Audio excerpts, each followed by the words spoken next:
നിങ്ങളുടെ ഇഷ്ട പരമ്പരകൾ എക്സ്ക്ലൂസീവായി സൺ നെക്സ്റ്റ് ആപ്പിലൂടെ തികച്ചും ഫ്രീ ആയി. ഇപ്പോഴേ ആപ്പ് ഡൗൺലോഡ് ചെയ്യൂ.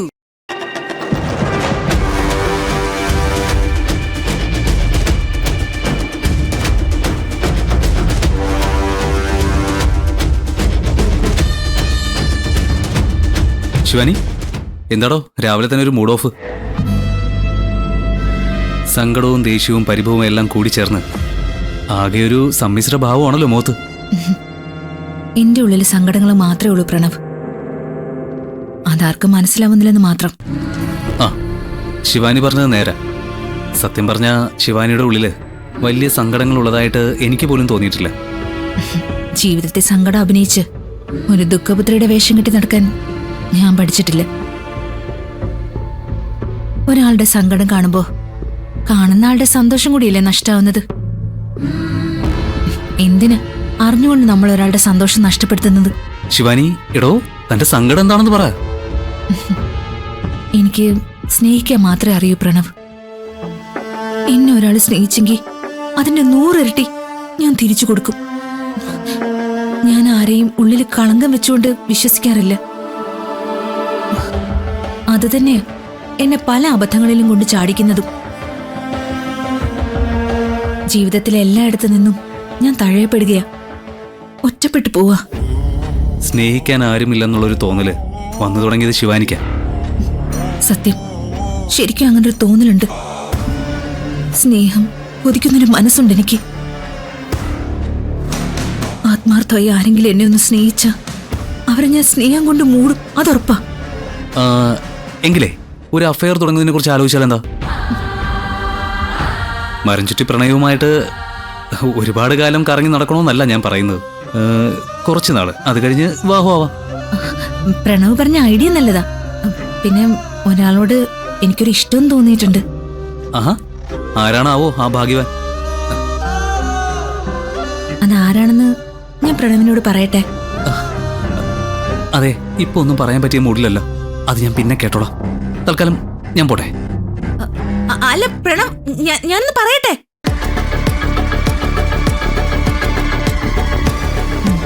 നീ എന്താ ഇവിടെ നിൽക്കുന്നത്? ആന്റിയുടെ കൂടെ നിന്നിട്ട് പ്രത്യേകിച്ച് കാര്യമൊന്നുമില്ലെന്ന് എനിക്ക് മനസ്സിലായി. അതുകൊണ്ടെങ്കിൽ പോകുന്നത്.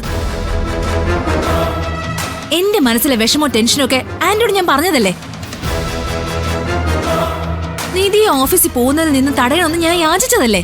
എന്നിട്ട് ആന്റി എന്താ ചെയ്തത്?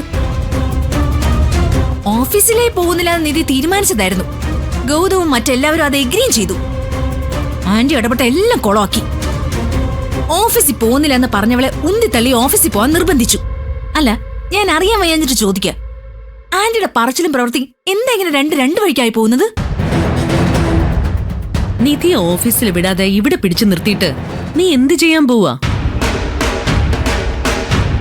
കൂടിപ്പോയാ ഗൗതം ഇല്ലാത്ത നേരത്തിന് അവളെ ഇവിടെ ഇട്ട് കുറച്ച് വട്ടം കറക്കാൻ പറ്റുമായിരിക്കും, പീഡിപ്പിക്കാൻ കഴിയുമായിരിക്കും. അല്ലാതെ നിന്നെ കൊണ്ട് എന്ത് ചെയ്യാൻ പറ്റും ശിവാനി? അതല്ല ആന്റി, അത്രയും സമയമെങ്കിലും നിധി കൂടെ ഇല്ലാതിരിക്കുമല്ലോ. അല്ലെങ്കിൽ 24 മണിക്കൂറും ഗൗതം അവളുടെ മുഖത്ത് നോക്കിയിരിക്കും. ഓഫീസ് സമയത്ത് മാത്രം നിധിയെ ഗൗതമിന്റെ അടുത്തുനിന്ന് മാറ്റി നിർത്തിയാ നിന്റെ ആഗ്രഹങ്ങളൊക്കെ പൂർത്തിയാവോ? നിനക്കതുകൊണ്ട് തൃപ്തിയാവുമായിരിക്കും. പക്ഷേ ഈ വസുന്ധരയുടെ ഉള്ളിൽ നിറയണമെങ്കിൽ അത് പോരാ ശിവാനി. ആന്റി ചെയ്യുന്നൊന്നും എനിക്ക് മനസ്സിലാവുന്നില്ല. ഇപ്പൊ നിധിയുടെ കഴുത്തിൽ കിടക്കുന്നത് ഗൗതം കെട്ടിയ താലിയ. അതവൾക്ക് ഇരട്ടി ശക്തി കൊടുക്കും. ഇതുവരെ കളിച്ച കളികളൊന്നും കൊണ്ട് നിധിയെ അവനിൽ നിന്ന് അടർത്തി മാറ്റാൻ പറ്റില്ല. അതുകൊണ്ട് ഫുൾ ടൈം അവർ ഒന്നിച്ച് തന്നെ ഇരുന്നോട്ടെ എന്ന് ആന്റി ഇങ്ങ് തീരുമാനിച്ചു അല്ലേ? നല്ല ബെസ്റ്റ് ഐഡിയ. അവരൊരുമിച്ചുണ്ടാവണം. ഇവിടെ വീട്ടില് നിധി ഇല്ലെങ്കിൽ പോലും ഈശ്വരമംഗലം ഗ്രൂപ്പ് ഓഫ് കമ്പനീസിന്റെ വൈസ് ചെയർപേഴ്സൺ കസേരയിലും ഗൗതമിന്റെ പ്രൈവറ്റ് സെക്രട്ടറി പോസ്റ്റിലും നിധി ഉണ്ടാവണം. എന്തിന്? ഗൗതം നിധിയെ വെറുക്കാൻ. എന്റെ കൺമുന്നിൽ പോലും നീ ഇനി വന്നു പോകരുതെന്ന് ഉറക്കെ പറഞ്ഞ് അവളെ ഇപ്പൊ കൈവെള്ളയിൽ കൊണ്ടു നടക്കുന്ന ഏട്ടത്തിയുടെയും ഗോപിയേട്ടന്റെയും മുന്നിൽ കൂടി നിധിയെ ഈശ്വരമംഗലം വീടിന്റെ പുറത്തേക്ക് ഗൗതം തന്നെ വലിച്ചെറിയുന്ന കാഴ്ച നിനക്ക് ഞാൻ കാണിച്ചു തരാം.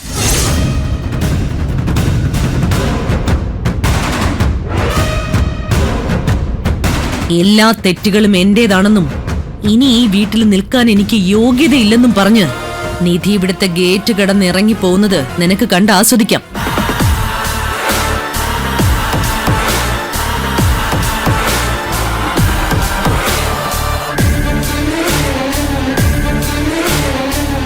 എന്താ ശിവാനി, ആഗ്രഹമില്ലേ നിനക്ക്?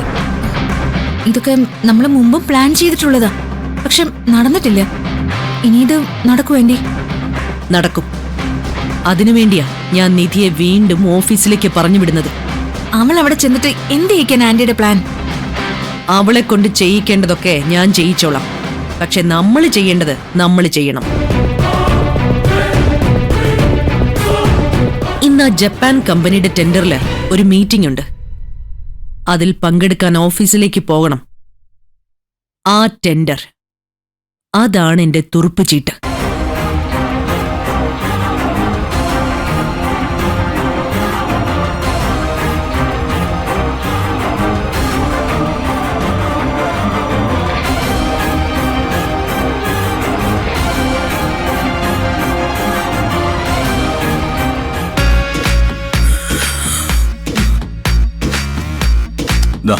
അക്കൗണ്ട്സ് ഡിപ്പാർട്ട്മെന്റിലേക്ക് കൊടുത്തേ. Okay sir.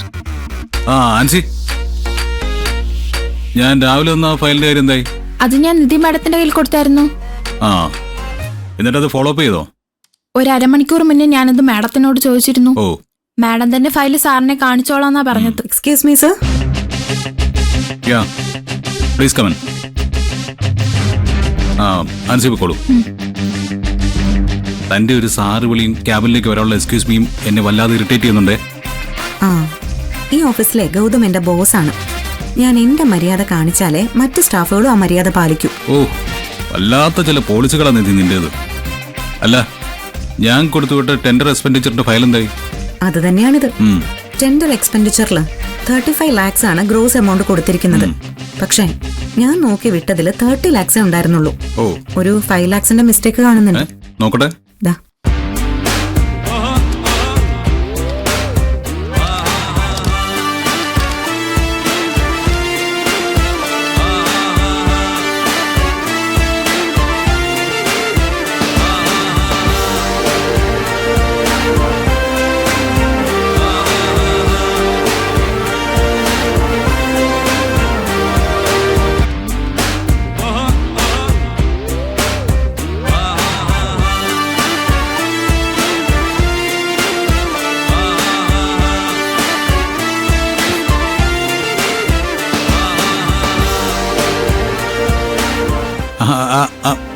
മിടുക്കി, അപ്പൊ കണ്ടുപിടിച്ച് കളഞ്ഞു അല്ലേ?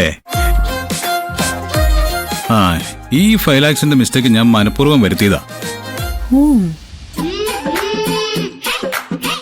ഈ ഓഫീസിൽ ഒരു കീഴ് പോസ്റ്റിൽ ഇരിക്കുന്ന താൻ കാര്യങ്ങളൊക്കെ എത്രത്തോളം ഗവനിക്കുന്നുണ്ടെന്ന് എനിക്കൊന്ന് അറിയണമല്ലോ. അങ്ങനെ നീ എന്റെ പരീക്ഷണത്തിൽ 100 മാർക്കോടെ വിജയിച്ചിരിക്കുന്നു. You are sharp. I appreciate you. അതെ, ഞാൻ തിരിച്ചും സാറിനെ ഒന്ന് അപ്രീഷിയേറ്റ് ചെയ്തോട്ടെ. എന്തിന്? ഇന്നലെ രാത്രിയില് ഒരു പോളെ കണ്ണടയ്ക്കാതിരുന്നിട്ട് എന്നെ ഉറക്കാതിരുന്നിട്ട് രാവിലെ ഓഫീസിൽ വന്ന് ഉറക്കം തൂങ്ങിയിരുന്ന് 5 ലക്ഷം രൂപയുടെ മിസ്റ്റേക്ക് വരുത്തിയിട്ട് അതിനെ വീണടം വിദ്യയാക്കുന്ന ഈ സാറിന് എന്റെ വക സ്പെഷ്യൽ അപ്രിസിയേഷൻ. നീ പറഞ്ഞ സത്യ. നല്ല ഉറക്കം വരുന്നു. നമുക്ക് വീട്ടിലേക്ക് പോയാലോ? അയ്യടാ സാറേ, വീട്ടിൽ പോക്കൊക്കെ ഈവനിങ് ജോലി കഴിഞ്ഞിട്ട് മതി. ഇപ്പൊ ലഞ്ച് ടൈം ആയി, വാ വല്ലതും കഴിക്കാം. ഏയ്, ഭക്ഷണം കഴിച്ചു കഴിഞ്ഞാൽ എനിക്ക് ഉറക്കം കൂടും. അപ്പൊ പിന്നെ വീട്ടിൽ പോയേ പറ്റൂ. എങ്കിൽ സാറ് പൊയ്ക്കോ, ഞാൻ ഓഫീസ് ടൈം കഴിഞ്ഞ് ഈവനിങ് വന്നോളാം. ഏയ്, അത് ശരിയാവില്ല.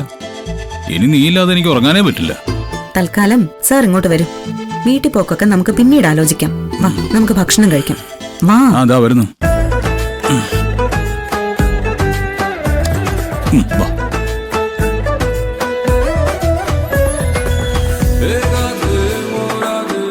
മാഡം, നമസ്കാരം മാഡം. ആ വിജയൻ, എന്തൊക്കെയുണ്ട് വിശേഷം? സുഖമായി പോകുന്നു മാഡം. യൂണിയൻ പ്രവർത്തനങ്ങൾക്കിടയിൽ നേതാവിന് ജോലി ചെയ്യാനൊക്കെ സമയം കിട്ടുന്നുണ്ടോ? കളിയാക്കല്ലേ മാഡം, അറിയാലോ മാഡത്തിന് 25 വർഷത്തിന് മേലെയായി ഈ ഓഫീസിൽ. ആദ്യം ജോലി, അത് കഴിഞ്ഞേ ഉള്ളൂ യൂണിയൻ പ്രവർത്തനം. അത്രേ ഉള്ളൂ. നമ്മുടെ സ്ഥാപനങ്ങൾ നന്നായി നടന്നു പോകുന്നതിന് വേണ്ടി തൊഴിലാളികളെ ഒരുമിപ്പിച്ച് നിർത്തുന്നു. അതാണ് മാഡം എന്റെ യൂണിയൻ പ്രവർത്തനം. അതൊക്കെ എനിക്കറിയാം വിജയ. ഞാനൊരു തമാശ പറഞ്ഞതല്ലേ. ഞാനേ ഗൗതമിനെ ഒന്ന് കണ്ടിട്ട് വരട്ടെ. സാറ് ക്യാബിനിൽ ഇല്ല മാഡം, ഭക്ഷണം കഴിക്കാൻ പോയിരിക്കുക. ആ എങ്കിൽ ഞാൻ ഡൈനിങ് ഹാളിൽ പോയി കണ്ടോളാം. ഡൈനിങ് ഹാളിലല്ല, സാറ് ക്യാൻറ്റീനിലിരുന്ന ഭക്ഷണം കഴിക്കുന്നത്. ക്യാൻറ്റീനിലോ? ഗൗതമോ? അതെ മാഡം. നിധി മാഡം ഓഫീസിലേക്ക് വരാൻ തുടങ്ങിയതിന് ശേഷം രണ്ടുപേരും ഒരുമിച്ച് സ്റ്റാഫുകളുടെ കൂടെ ക്യാൻറ്റീനിലിരുന്ന ഭക്ഷണം കഴിക്കുന്നത്. ഞാനിതുവരെ കഴിച്ചില്ല. അങ്ങോട്ട് ചെല്ലട്ടെ മാഡം, ഭക്ഷണം കൊണ്ടുവന്നിട്ടുണ്ട്. ചെല്ല്. എന്തൊരു നാണം കെട്ട ഏർപ്പാട് ആന്റി ഇത്. ഗൗതം പോയി സ്റ്റാഫുകളുടെ കൂടെ ഇരുന്ന് ഭക്ഷണം കഴിക്കാന്ന് പറഞ്ഞ ഉള്ള വില കളയുന്ന പരിപാടിയല്ലേ ഇത്? പറഞ്ഞത് കേട്ടില്ലേ നീ? നിധി മാഡം വന്നതിന് ശേഷമാണ് ഇങ്ങനെ ആയതെന്ന്.